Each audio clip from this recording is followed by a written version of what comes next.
Hey, what's going on? I have an awesome knife here for you to check out. This is coming in from Blade HQ. They are having a massive sale going on right now, heading into the holidays. If this is your first time stopping by, welcome to GBall Vision. Drop a comment below. Let me know what your carry is. The knife we're going to be taking a look at is coming in from Chavez. It is the Redencion, and it is going to be sporting the X-Lock, his crossbar style lock, his and Riot's crossbar lock, and it is the first time we've seen a Chavez with a crossbar lock. It is going to be in a price point we don't get to typically see from Riot or Chavez for that matter, down around 70 bucks right now over on Blade HQ's website. I'll have all that stuff linked down below in the description. We're going to have D2 for the blade steel. We have a Tanto blade here, but there will be drop points available as well. Stonewash finish, I saw PVD, and there may be others as well. You have dual thumb studs for the deployment, a nice sharpening choil, black aluminum handles, and there's going to be other materials, I believe, as well as other aluminum finishes. So there's plenty of options when it comes to this knife right here. And then it also comes with a milled steel clip and then a skeleton steel clip. So lots of different options, and people can do a little bit of customizing if they want. And then we have an aluminum backspacer here, and then of course our crossbar lock. This isn't a big knife like I'm used to seeing from Chavez out of the 229 series. This is more in that mid-size range, I would say. We are going to be looking at just under 3 inches of cutting edge. Yeah, I mean, it's 2.999, and then about 3 3/16 of total blade, and then 7 1/4 overall. Bring out a couple of comparison knives. We have the Kaiser Drop Bear and the Benchmade Bug Out, and the Vastid Raccoon and the Kaiser Militol, and that really shows you that this isn't a big knife. And then here are two of the full-size Chavez that I have out of the 229 series, and you can see those are quite a bit more substantial and what I'm used to, but it is cool to have something like this in the mix. We'll get our 50 ways baked in GBall Vision Hank out here and take a look at this pocket clip. And as I said earlier, if this is too crazy for you for whatever reason, they do have a standard milled clip that also comes with this, and it'll look like a standard Chavez in your pocket if you go with the skull clip. Easy in, easy out, and I like how there's a little bit left over, so that gives you a little bit of grip area and makes it easy to get it in and out of the pocket. We'll get the arch nemesis off the shelf and give this a weight check. Now, I like to guess the weight of the new knives that come into the channel, and I invite you to play along. Put your guess down in the comments. Let me know what you think this is weighing in at. I'm going to give it a go here. Chavez are notorious for having a heft to them, but they're typically done in titanium, and this is going to be aluminum, so we should still expect a little bit of heft, but I don't think too much.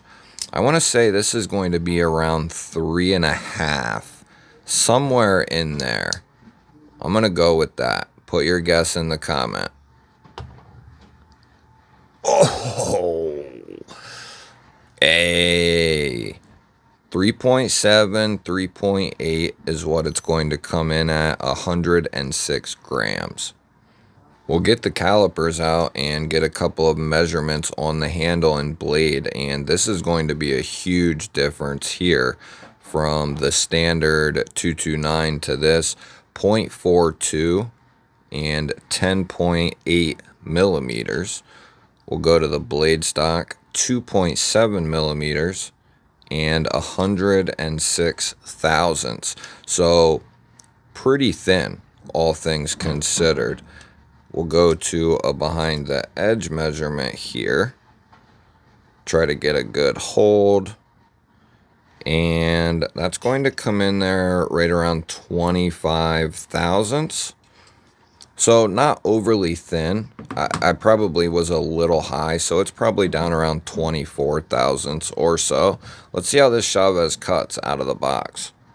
We have our standard catalog paper here, and as I said, they'll have tantos and drop points, nice sharpening choil, good quality D2, which Riot is going to do good quality D2. It's a great steel, good edge retention. It's, it's proven to be a tough steel. It might not be a tough steel on paper, but it is definitely a tough steel when done properly, and with a good finish or a good coating and a little bit of care, more often than not, you're going to be just fine, unless you're in a really high humid area that stays humid all year round type of deal.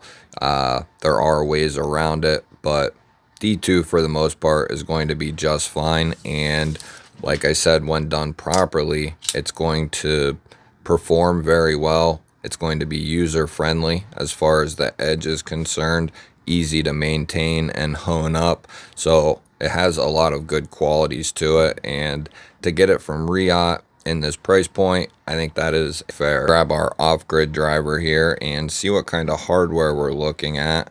We have T8 for the pivot. We have T8 for the body screws, very nice, and T8 for the pocket clip screws there. So excellent job all the way around. We have T8's off-grid driver, can be found down in the description. We'll take a look at a couple of things here. We have centering, that is on point. The crossbar lock is fantastic. It is exactly what you would want out of a crossbar lock. Nice strong spring, good deployment, and yeah, exactly what you would want out of a crossbar lock. And I'm pretty sure they are adjustable as well. I will correct myself if I am wrong, but very solid from Riot, and it's cool to see Chavez branching down into the more affordable category as well as Riot. Now, we have never had a Riot crossbar lock on the channel, and we're definitely going to test this knife, but this should be pretty interesting. Never had a Riot crossbar lock, I don't think, at least. Do we have any movement in there? Maybe a little bit of up and down movement, and maybe a little bit of side to side, which isn't out of the ordinary when it comes to crossbar locks. We'll give it a couple of light taps to get started, and we'll close it and check it, and a couple more, and very good. We're just trying to make sure we have a good positive lock up there. And yeah, I think it's just natural that some of them have a little bit of play, just the nuance of the lock and the design of a crossbar lock. You'll have a little bit of movement in there on occasion, but never had an issue with crossbar locks in the past, so no reason to think that now. You'll have to let me know, what do you think of seeing a Chavez down around this price and in these materials? I look forward to hearing from you. Like I said, I'll have these linked down below in the description. Huge shout out to Blade HQ. Don't forget to hit that thumbs up button. Really appreciate that. And if you want to continue to see daily knife and EDC content, make sure you're subscribed. I'll pop up a couple of new videos. Go check one of them out. Thank you for watching. I'll catch you on the next one.